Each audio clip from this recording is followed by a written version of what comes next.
Welcome, faithful. Welcome, tricky trees. Gather round, people, because tonight, history doesn't just knock on the door of the city ground. It absolutely smashes through it. For 30 years, the legend of European nights under the Trent has been just that, a legend.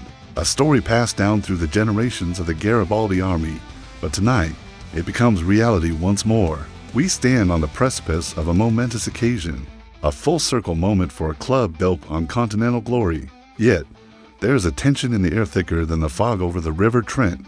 It's the tension of a manager desperate for his first win, the mounting weight of expectation, and the shadow of those Premier League results. The football gods, it seems, hate making things easy for us. We are here to dissect the moments that matter, the real news that defines the current state of Forest. There's the emotional wave of the European return. We'll delve into the dramatic shift, the mammoth scale of this challenge, and the sense that, for some, this fixture is bigger than any league game this season. It's about identity. It's about delivering on Evangelos Marinakis' promise and proving we belong. Then, we have the brutal reality check from the treatment room. We've just had an update on a crucial trio of the kind of players we need fit now. And the news is a true gut punch to the manager's tactical plans. Injuries are never ideal, but the status of the Brazilian maestro in defense, in particular, could change Ange Postecoglou's entire defensive strategy for weeks to come.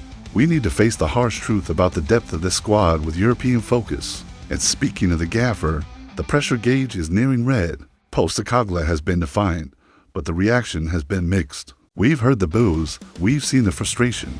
But what if the most intriguing analysis of his stubborn, attacking style is coming from the other side of the world?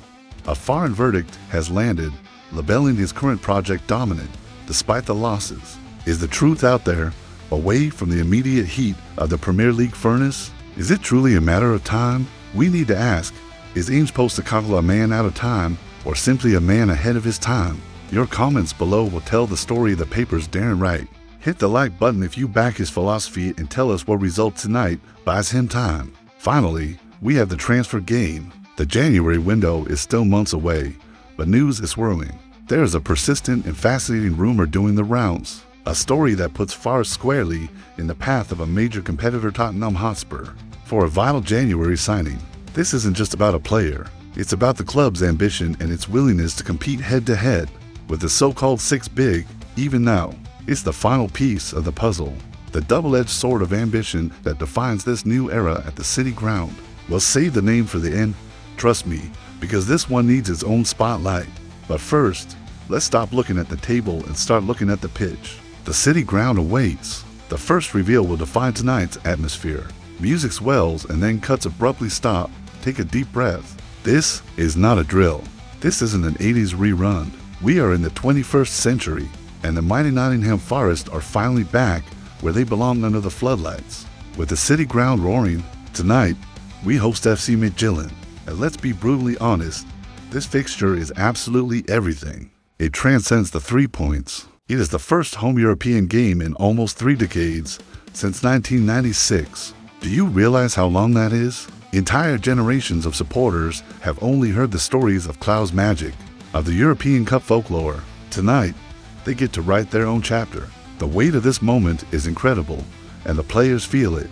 Chris Wood, the striker, didn't mince words when he said, "It's history being made and something we want to achieve great things in." That's the attitude we demand. This is not a sideshow. This is the reason Evangelos Marinakis poured his fortune into this club, promising to return Forest to the continental stage. The 2-2 to draw against Real Betis a week ago, a spirited fight back that nearly secured a win, proved we can compete, even if the result was ultimately a frustrating taste of what might have been. But now, it's home soil. It's our cathedral. The narrative is complicated by the league form. 5 games, no wins under Ange Postecoglou. This creates a bizarre, almost unbelievable tension. We are celebrating a return to Europe while simultaneously sweating over our manager's stability. Tonight, the atmosphere must be split. 50% euphoric celebration, 50% desperate search for that first win. The city ground faithful have been asked to be the 12th man, and then some. Nottinghamshire police even issued a special message, asking us to be welcoming hosts and ensuring the night is remembered for the right reasons. That's a huge compliment to the club's stature, but also a demand for disciplined passion. This is a stark comparison to the club's recent history. Think back to the championship days, the constant struggle to get back into the Premier League. Now, we're discussing tactical setups for a European opponent. Midtjylland are a strong, well-organized side, but the sheer emotional momentum, the collective belief channeled through 30,000 voices, must be our advantage. This is the difference maker.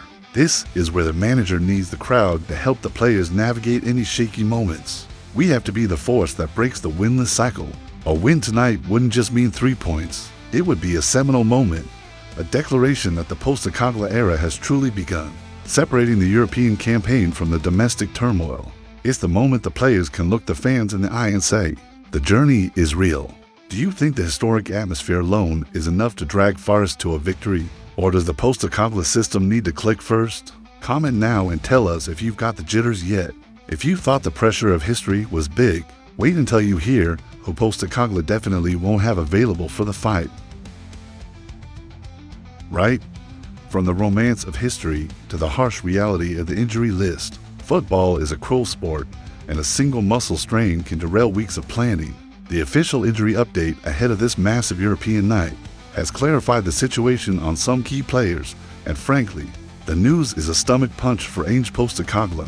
We are talking about the defensive core and a major midfield engine.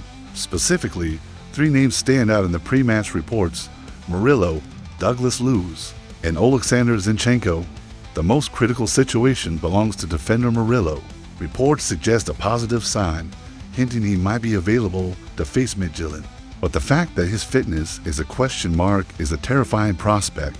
The Brazilian has been arguably the most consistent defender since his arrival, a player whose composure and aggressive ball playing are central to the Ange ball philosophy. Without him, the backline instantly loses its stability and its main outlet for ball progression.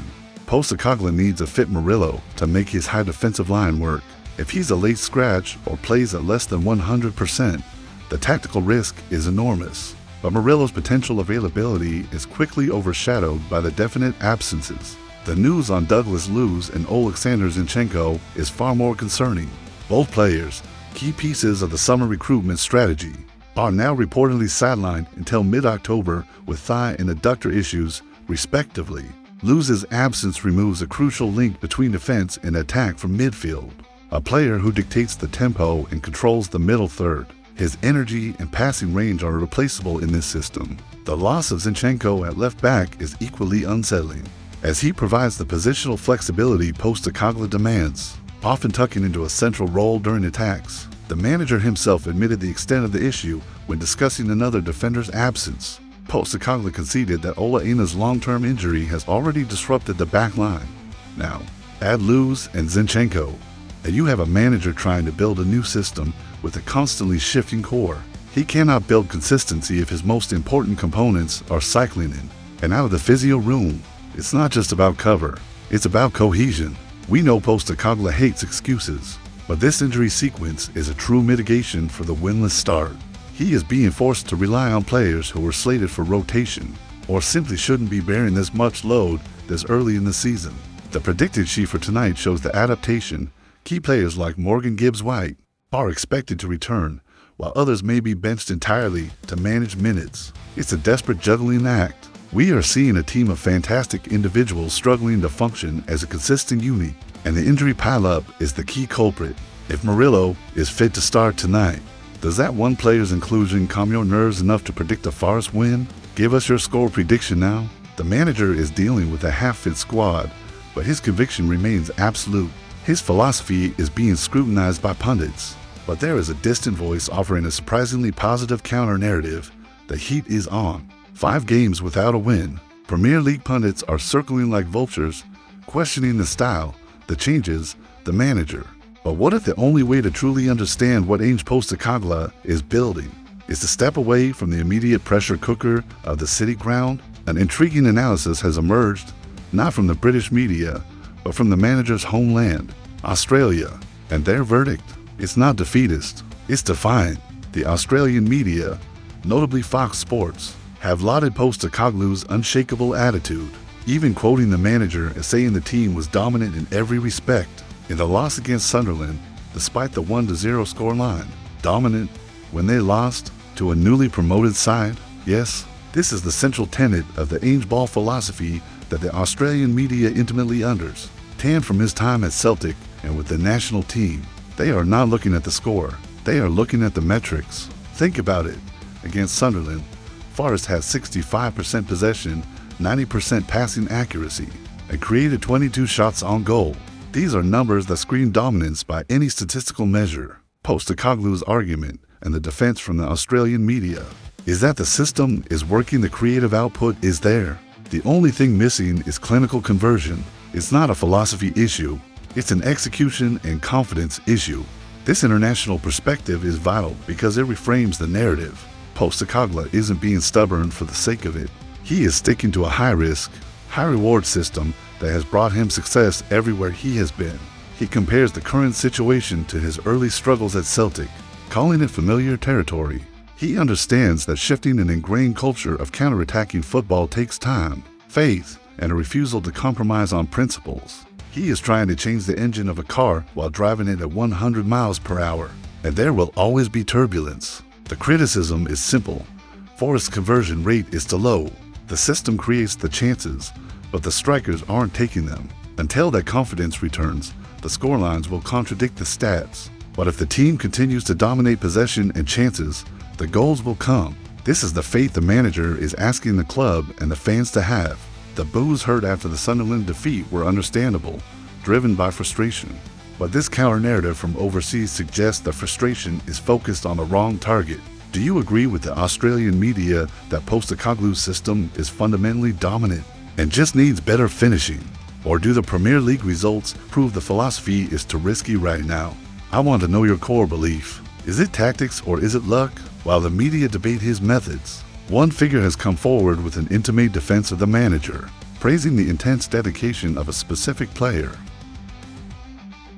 In the chaos of a managerial change and a winless run, it is often the work ethic behind the scenes that truly defines the club's resolve.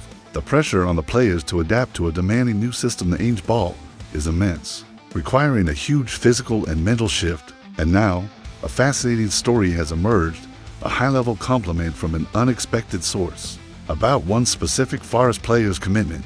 This is the kind of inside story that shows the squad hasn't folded.